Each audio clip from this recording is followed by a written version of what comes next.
There are a lot of things I can tell you with great certainty. The SEC is the most exceptional conference in college football, winning 11 of the last 20 national championships. The sun will rise in the east and set in the west. Empire Strikes Back is the greatest of all the Star Wars movies. There are 783,137 words in the Bible. Now, if you ask me what the coming months are going to look like for our community, for our country, for our world, I would tell you in not so certain terms that I don't know. Does anyone? And if not all of us, most of us didn't anticipate that we would be in this same place that we're at right now as we were in April. Organizations, institutions, governments, and individuals are all trying to figure out what new normal looks like as we wade through the coronavirus pandemic's surging waters. And from a church standpoint, your ministerial staff and congregational leaders have persistently considered how to stay connected relationally, spiritually, and missionally. We've pondered how we can be a thriving church when we cannot all be together, when all of us are exhausted from online opportunities, and when all of us are concerned about what the coming months are going to look like. Now more than ever, we need to turn to prayer. We need to pray specifically for God's work through our lives individually and collectively as UBC. We need to pray for God to lead us to successfully live out our core values by connecting, nurturing, worshiping, and serving from a distance. And when opportunities are safe, to come together.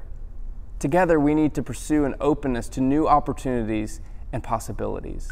I'll be the first to admit that canceling planned marquee events and programs have been disappointing.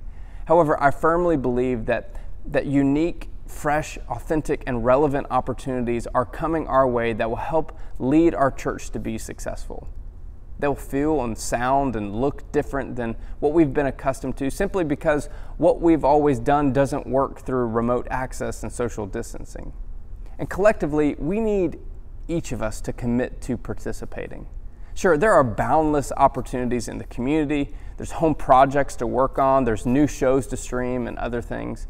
However, all it takes is a willingness to say yes and to show up online or in person when it's safe and invite others to participate. It makes all the difference on whether or not UBC's programs will thrive. And it's incredible how our presence at a 1-hour session offered by UBC can inspire others to engage in our faith community. Honestly, we need to be okay with things failing. We're not always going to get it right.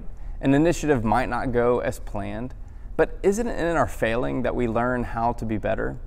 Your pastoral staff and congregational leaders look to the coming weeks and months with great anticipation of new opportunities for connection, for formation, for worship and serving. Will you commit to pray and to participate with a posture of openness, significance, and intentionality? Can you imagine what it looked like if we look back at this awful pandemic with thoughts of accomplishment, that we did our best and the best that we could with the given circumstances to be faithful to God's calling on our lives individually and collectively as a faith community? May we faithfully strive forward into uncertainty.